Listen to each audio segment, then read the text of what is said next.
شكرا جزيلا توم على قبولك هذه الدعوة. كثيرا ما نقرأ في الآونة الأخيرة عن أن لندن تحولت إلى مغسلة أموال.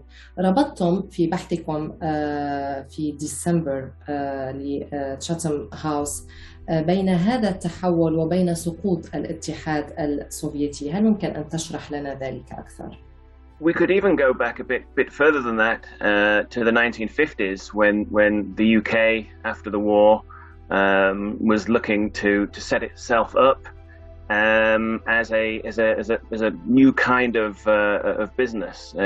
UK was no longer manufacturing things in the same amounts that it was, so it really set itself up as the centre of the world's financial services industry, and indeed. That's still true today. London is the largest financial centre in the world, and it's obviously provided great wealth for the United Kingdom. Now, when you're dealing with financial services, obviously a lot of people who you'll be servicing might not have earned their money in legitimate circumstances. So while there's obviously a benefit to providing financial services to good businessmen, to people who are staying within the law, it's clear that London and the UK as a whole has provided services to a whole range of people who haven't followed the law or perhaps have been involved in corrupt practices. And this is where the former Soviet Union comes in, especially Russia in the last 20 years. As we've seen the country become more authoritarian, we've seen more and more money pour into the UK from Russia, including money from the oligarchs, many of whom it has been found have made their money in very questionable and sometimes corrupt ways. نعم. توم، أيضا يجري الحديث مؤخرا عن ثغرات قانونية تعيق محاربة الفساد والكليبتوقراطية في المملكة المتحدة. من المسؤول بشكل أساسي عن وجود ثغرات كهذه؟ Well, loopholes sometimes can just be the natural result of introducing legislation. There may be ways around the legislation, and when you have so many lawyers in the UK, some of whom are providing services to the corrupt and to kleptocrats, they will find these loopholes. They will study the law in detail and find ways of getting around it. So this often comes in with tax avoidance, for example. Tax avoidance is technically legal, but is really exploiting loopholes in the law to avoid paying tax. Now, if you break the law, that would be tax evasion, but they're doing it legally, and so we call it tax avoidance. And as I say, because we have so many talented lawyers in the UK, they study the legislation and find ways around it. It's really the part of the UK government who have to study the legislation, and when these loopholes are spotted, find ways of introducing new legislation to stop these loopholes. But what I would add is it's not just about the loopholes. That's not the only problem. Another problem is the fact that we simply don't enforce a lot of the laws that we have on our books. So laws are useless if you don't enforce them. You need, strong enforcement authorities, strong police to enforce these laws and to show those people that if they break the law, they're going to be punished. And we've unfortunately not seen that in the UK in the last 20 years or so when it comes to anti-money laundering. نعم. آلاف المستثمرين وأصحاب الثروات المشبوهة حصلوا على إقامات ذهبية، وربما لولا الغزو الروسي على أوكرانيا لما علت الأصوات بهذا الإيقاع المتواصل، طبعا كما يحدث اليوم ضد هذا الموضوع. اليوم أيضا ثمة خطة رواندا المثيرة للجدل مقابل هذه الإقامات الذهبية. ما تفسيرك لهذه التناقضات؟ In their purest form, they perhaps sound like a good idea, golden visas, in that you want to attract investment to a particular country. You want to attract those businessmen and individuals, businesswomen, who bring prosperity, good ideas to a country. But unfortunately, what we found when we examined the golden visa regime of the UK is that, well, number one, these people weren't really bringing good ideas and prosperity. They weren't really bringing investments other than the £1 million or £2 million it takes to get one of these visas. They were finding ways of getting these visas without investing properly into the United Kingdom. And secondly, and perhaps even more importantly, there were just no checks on the wealth and on the individuals who were applying for these visas. So we now know that over half of the visas that were issued are now being examined by the Home Office in the UK for possible national security threats. So this means that a whole host of Russians, Kazakhs, Chinese, who have maybe obtained their money in very questionable and corrupt circumstances, have had an opportunity to live in the UK, yet their business practices are not really desirable for the UK.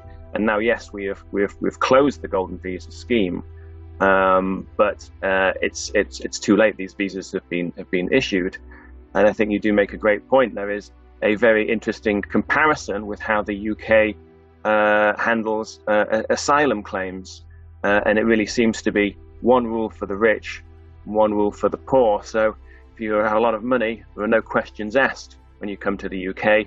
But if you're an asylum seeker from a land which suffers grave human rights abuses, whether it be Rwanda or currently the war in Ukraine, you're going to face a lot more hurdles, a lot more difficulties in coming into the UK.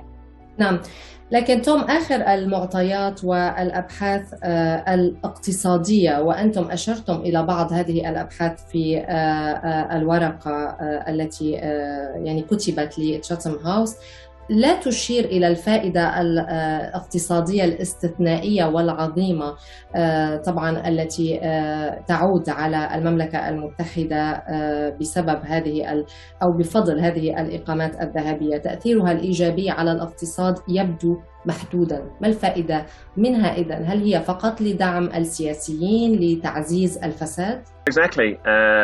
You've hit the nail on the head, as we say in English. We thought that it would bring a lot of economic benefit to the UK, but just to explain one loophole, we were talking about loopholes before. I think that the final price to obtain a Tier 1 investor visa was £2 million, but you could bring that £2 million into the UK and then immediately send it out of the UK again to a Russian company or wherever, and yet this would count as investment into the UK, which it clearly isn't, because that money is not staying in the UK and is not benefiting the UK. And as you pointed out, academic research done on the golden visa scheme shows that the overall economic benefit was negligible. So if that's what we thought originally, the evidence has been shown to be otherwise, and that's maybe one of the reasons why the scheme has now been closed. But as I say, at what cost to the UK? Many of those people who have been granted these visas would have been in the country for maybe 5, 7, 10 years and maybe eligible for citizenship. So have they already gained UK citizenship now? These are questions we have to be looking at when we analyse what went wrong with our Tier 1 investor scheme. نعم، بوريس جونسون عين يفغيني ليبيديف في مجلس اللوردات قبل عامين متجاهلا تحذيرات تلقاها من جهاز الاستخبارات الخارجية. كيف إذن تنعكس رؤوس الأموال المشبوهة على السياسة الداخلية في المملكة المتحدة، وكيف تتدخل أيضا في صناعة القرار وفي القرارات القومية؟ It's very good that you've mentioned Yevgeny Lebedev, and we were actually thinking of the front cover of our Chatham House report should be a picture of Boris Johnson and Yevgeny Lebedev together. That was the original plan. In the end, we went with just a cityscape photo of the London skyline. But I think the Lebedev Johnson story really highlights the possible negative influence of foreign money on UK politics. In the last 20 years, it's really been no questions asked when it comes to Russian money. Yet we've known for at least 15 years, ever since Litvinenko was poisoned, British citizen, formerly of Russia, poisoned on UK soil, that Russia is not a good friend to the UK, and yet since then we've continued to accept money from oligarchs, and in the case of Lyebidev, actually make him a member of the House of Lords. Now, Lebedev's maybe say that he is very British, that he loves Britain. He maybe has no links to Putin, but the fact remains he is a Russian citizen, and his father was a former agent of the KGB. So there are various pressures that could be exerted on Lebedev via his father or otherwise that could have an effect on how he behaves in the House of Lords. I think these are issues which haven't really been dealt with in the UK, and indeed we've had various parliamentary committees and hearings and reports that said that the UK took its eye off the ball since 2014 when it came to the Russian threat. And I think looking at political donations and figures such as Lebedev needs to be part of that analysis going forward. نعم. القانون في بريطانيا يسمح للأحزاب السياسية بتلقي أموال من الخارج لدعم الحملات الانتخابية شرط ألا تتجاوز 500 باوند، وحزب المحافظين تلقى أكثر بكثير من هذا المبلغ، يعني نتحدث اليوم عن ملايين الجنيهات الاسترلينية. ما تفسيرك لذلك؟ Well, I think this is a question that the UK is only just beginning to realise how serious it is. Your previous question about Putin, I think, shows how hard it is to sometimes track the source of these funds, because obviously with Putin, his name is never going to be on a bank account or a piece of paper, and that's how the system works in Russia. You have these oligarchs which represent the Kremlin's interests, but may have varying relationships to Putin, either close or not so close. So we do have these restrictions on political funding in the UK, but as we've just been talking about, some of those figures now have UK citizenship as well as Russian citizenship, and if you're a UK citizen, there are not as many limits on what you can donate to the Conservative Party. Now those questions are being raised in Parliament, but I don't think we've quite fully understood how pervasive Russian money is in the UK, and the whole of the media and the general public of the UK needs to get together in order to call for a proper investigation into Russian political donations in the UK, into the Lebedev affair, into Russian influence in general over British society and British politics. بايدن الرئيس الأمريكي جو بايدن رفع رسميا الفساد إلى مستوى تهديد رئيسي للأمن القومي. هل من الممكن أن نرى المملكة المتحدة تحذو حذوه؟ Definitely should. I think the UK has been perhaps reluctant to act in the past because of the importance of the financial services industry to the UK economy as a whole. But now I think we're seeing the folly of that position.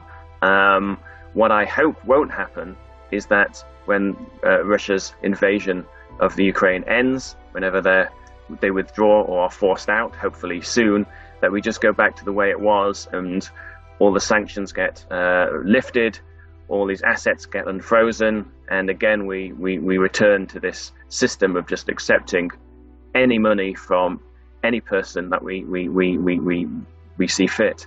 And this has to be a line in the sand where we say no more to dirty money coming into the UK. And to do that, we do need good leadership and recognition of the problem. I think the problem has been partially recognised, certainly in regard to Russia, on behalf of the Johnson government. But of course, there's a lot of other corrupt money out there as well, from Central Asia, from the Middle East, from China that we really need to focus on as well. توم، سؤال أخير. إذن في المحصلة، هل تعتقد أن الحكومة البريطانية كانت حازمة وجدية بما فيه الكفاية في مواجهة العدوان الروسي على أوكرانيا من خلال العقوبات؟ I think the UK had a rather slow start, and this perhaps reflects the fact that our sanctions regime compared to the United States was initially in February limited. For example, the United States has had the global Magnitsky sanctions regime for the last 5 years or so. So we were playing catch up a little bit, but the actions that have taken place since then have been positive, have been strong. I think over 1,000 people and entities have now been sanctioned. There are of course questions, as there always will be, about the effect of sanctions and whether they can truly change the situation in Ukraine. Perhaps we could go a little bit further as well. What I would like to see is, we've frozen these assets, but we need to put in new legislation to actually seize them, to actually take these assets from corrupt oligarchs, from corrupt kleptocrats, and to either use that money to benefit Ukraine or use that money to benefit the UK. The money's been brought into the UK. توم، شكرا جزيلا لك على هذا اللقاء وعلى مشاركتك.